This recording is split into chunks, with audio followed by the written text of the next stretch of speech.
Every client that we have been able to support within that partnership with emergency relief, the joy and the absolute gratitude is, I always feel guilty doing this job because I get to see the gratitude, and I wish I could share that with everybody because it is heartwarming and heartbreaking at the same time. So today I'm joined by Sarah Jane McGrath, who's Regional Manager for Communities with Wesley Mission. And amongst a range of other things, Sarah Jane, that you do and your teams do, is you lead a program called Assistance in Care and Housing, working with some people who are really quite vulnerable. Can you tell us about that program and what it actually looks to achieve? Yeah, absolutely. Thank you so much. And it's a really great opportunity to talk about this program. It's a really exciting program and one really close to my heart. And we've just had extended funding. So now's the most important time to talk about the great stuff we're doing because we're able to expand on it.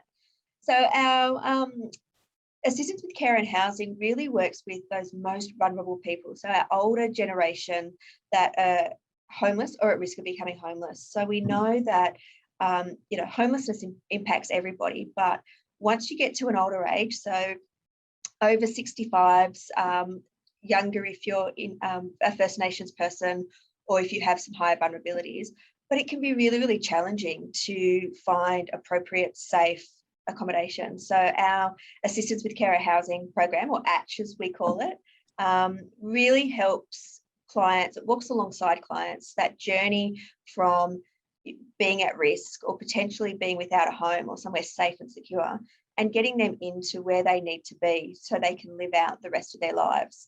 So we're really looking at, linking them into appropriate accommodation, but also that foundational stuff. So, essential goods. We know that, often our older generation, if they're living in an unsafe environment, they don't always have those essential needs that they need to be able to live safely and securely. Yeah. And how many clients do we work with over a year, for example? So it's quite intensive support. So we can work with a client up to 12 months. So on average is per region. So currently we started off with one region, which was Western Sydney, and now we've just had additional funding for 3 new regions. So we're now in 4 regions, which is fantastic. So per region, it's between 40 and 60 clients per year, intensive support. So each client will have an allocated caseworker, and that caseworker will go in, assess what's going on in the environment. Sometimes it can be things, maybe their accommodation is okay, but they might have hoarding and squalor. So in order to be able to stay in the premises, we have to address, what's going on in the home. It could be they have mobility issues. So in order to stay in the home, we have to address that.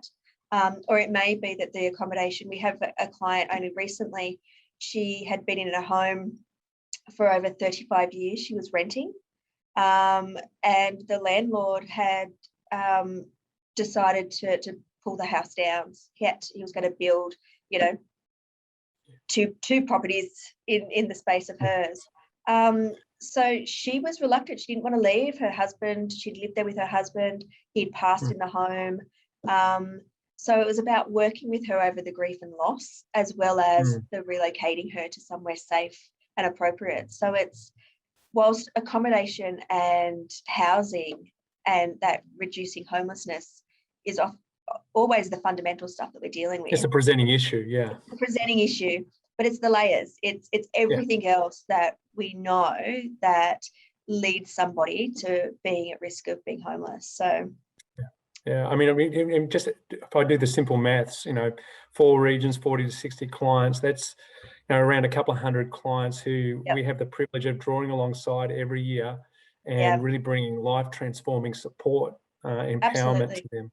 Yeah. If we didn't have these programs for these clients to access, we know that we are stopping that transition into sleeping rough or couch surfing or, these older people being taken advantage of in accommodations that's not safe. So I really see these programs as, vital, because if we're not there, then it's so easy to spiral into a situation that is far worse.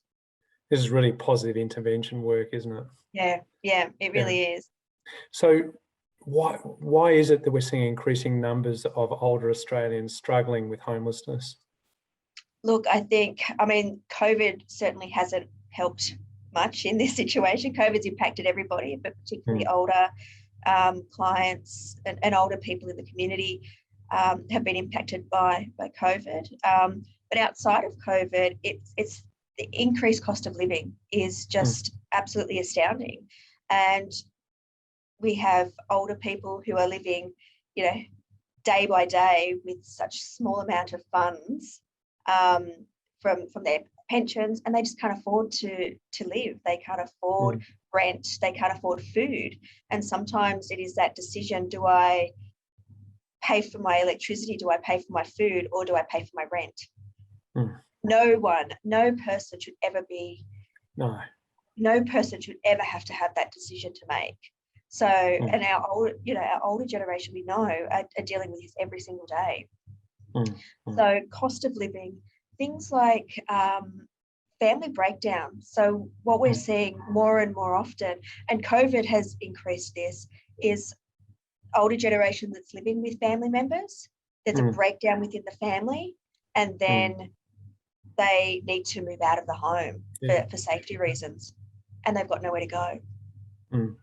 Older women are at huge risk of homelessness, and we know that, simple maths is a lot of older women may not have been in the workforce for a long period of time, or they may have never been in the workforce. Things like superannuation, they haven't been able to access that. So when they get to an age where either they're not working, or they may have a partner that's no longer working, or they may have had a partner that's passed away, we're seeing them fall into this spiral of disadvantage, which then ultimately leads to homelessness. Yeah.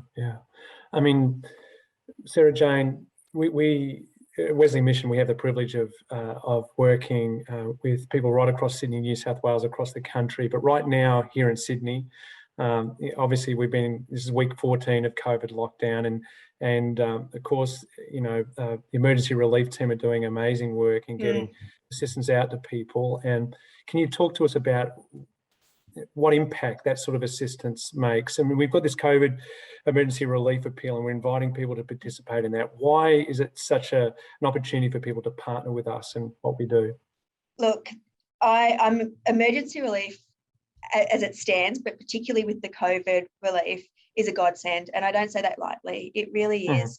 We know, if I talk purely around the impact that it's had on our older clients within our ACH program, the COVID support payments and the COVID support, ER support, has enabled us to provide essential packages of food.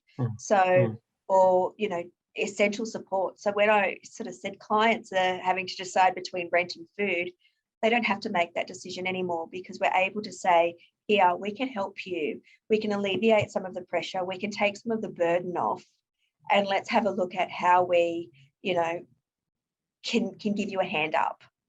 And I think it's been really important to be able to offer this to clients, and every client that we have been able to support within that partnership with emergency relief, the joy and the absolute gratitude is, I always feel guilty doing this job because I get to see the gratitude, and I wish I could share that with everybody, because it is heartwarming and heartbreaking at the same time. Yeah, that's a pretty powerful way of explaining it, heartwarming and heartbreaking. And Sarah Jane, we're just so grateful for the work you and your team do, and the privilege we have as a Wesley Mission family of standing alongside you in that really vital frontline work. God bless you and your team and what you're doing. And we're just inviting everybody to participate with us in the work that we do. It is life transforming work, and rest assured that anything you contribute to this appeal, our COVID emergency relief appeal, goes to supporting programs and people within programs like assistance in care and housing. We're so grateful for that. Thanks so much, Sarah Jane.